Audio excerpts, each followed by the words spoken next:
Namaskar, we usually think of karma as something that we are destined to suffer for our past mistakes. But actually, we are not condemned to suffer. We can transcend our karma by taking charge of our actions and being more mindful. The idea of karma is misunderstood. People think it's a punishment for past mistakes, but actually it's a chance to grow and learn from those mistakes. It's like a feedback loop that helps us improve. You see, when we do something wrong, whether it's hurting someone or being lazy, we don't feel good about it. We might try to hide what we've done or pretend like it didn't happen, but deep down, we know we messed up. This feeling of guilt or shame is our karma catching up with us. It's a way of telling us that we need to do better next time. Instead of running away from this feeling, we should embrace it. We should use it as an opportunity to understand ourselves better. Why did we do what we did? What can we learn from it? How can we make sure it doesn't happen again? When we take the time to reflect on our actions and make changes where needed, we are in control of our karma. We are not victims of our past mistakes. Think of a child learning to ride a bike. At first, the child is scared and unsure, but with practice, they become more confident. If the child falls, they don't blame themselves. They get back up and try again. This is how we should approach our life. When we fall, we should pick ourselves up and try again. We should not be afraid of making mistakes. We should see them as opportunities to learn and grow. But some people say that we are born with certain tendencies and predispositions that influence our behavior. For example, some people are born with a tendency to be shy or introverted. Does this mean that they are doomed to be shy throughout their lives? No, it doesn't mean that. It just means that they need to be aware of their tendency and work on overcoming it if they want to. You see, we are not our karma. We are not our past mistakes. We are not our fears or our insecurities. These things may be a part of us, but they do not define us.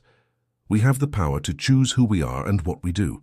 We can choose to be kind or cruel, honest or deceitful, helpful or selfish. It is our choice. So instead of worrying about our karma, we should focus on being the best we can be. We should strive to be more loving, more compassionate, more forgiving. When we do this, we create positive karma. We create a ripple effect in the world around us. We inspire others to be better too. Now, how do we create positive karma? It's simple. We just need to be more mindful of our actions. We need to be aware of the impact our words and deeds have on others. When we understand this, we can make changes. When we see that something is not working, we can change it. When we see that something is harmful, we can stop doing it. When we see that something is helping someone, we can do more of it. It's all about balance. Just as a swing in a park goes up and down, our life experiences are like that too. There will be ups and downs, good times and bad times, but it's up to us to decide how we react to these experiences. Do we let them define us, or do we rise above them? Do we see them as opportunities to learn and grow, or do we complain and feel sorry for ourselves? So remember, you are not your karma. You are the creator of your own destiny. You have the power to change your life for the better. All you need to do is have faith in yourself and believe that you can do it. Believe in the goodness of your soul. Have faith that everything will work out for the best. When we have this kind of faith and belief in ourselves, we can face any challenge with a smile.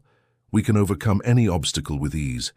We can create a life that we are proud of. So don't worry about your karma. Don't let it hold you back. Don't let it define you. Instead, let it motivate you to be better, to do better. Let it be the driving force behind your personal growth and self-improvement. Namaskar.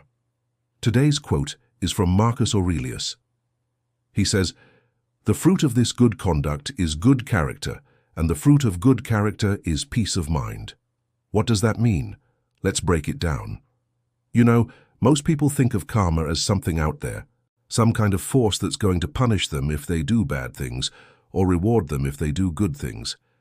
And while there may be a spiritual aspect to it, what we're talking about today is simply the law of cause and effect. What goes around comes around. Your actions generate consequences. Everything you do has some kind of result, both in the short term and in the long term. Now, here's the thing. Life is always giving you feedback, right? It's always telling you how you're doing, whether you're on the right path or the wrong path. And the way you interpret that feedback, whether you call it good or bad, determines what kind of story you tell yourself about it. If you tell yourself a negative story, then you'll feel bad. But if you tell yourself a positive story, then you'll feel good. The choice is yours. So when we think of our actions and their consequences, we can choose to see them as opportunities for growth, or we can choose to see them as punishments. Let's say, for example, you make a mistake at work. Now, in the short term, your boss might get angry at you. You might get fired. You might lose the income that you depend on. On the surface, that all sounds pretty bad, right? But what if instead of seeing it as a punishment, you saw it as an opportunity to find a better job? A job that pays more, a job that you enjoy more. In fact, maybe that mistake was the best thing that could have happened to you. Maybe it saved you from a job that was dragging you down and keeping you from pursuing your true passion.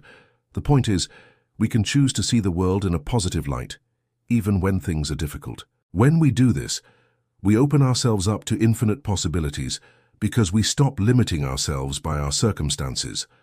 We stop blaming others for our problems and take responsibility for our own actions. We become aware of the connection between our thoughts, our actions, and the results we get in our lives. And we begin to understand that we have the power to change our lives by changing our thoughts and our actions. Now, Marcus Aurelius goes on to say that the fruit of good conduct is good character, and the fruit of good character is peace of mind. What he means by this is that when you act in accordance with your values, when you do what you believe is right, you develop a strong sense of self-respect and inner peace. On the other hand, when you act in a way that's inconsistent with your values, you feel guilty, ashamed, anxious, and you lose your peace of mind. For example, let's say you're a salesperson and you make a commission of $1,000. Now, if you use that money to buy something you need, like a new pair of shoes, you don't feel guilty about it. But if you use that money to buy something you want, like a new Xbox, you might feel guilty about it because you know you're sacrificing your long-term financial security for instant gratification. In this example, the amount of money you make doesn't change. What changes is your perception of it. And that's what changes your peace of mind. So remember, brothers and sisters, life is always giving us feedback. It's always telling us how we're doing, and it's up to us to interpret that feedback and respond to it in a positive way. When we do, we'll create a positive feedback loop that will lead to success. But if we respond to that feedback in a negative way, we'll create a negative feedback loop that will keep us stuck. The choice is ours. What will you choose?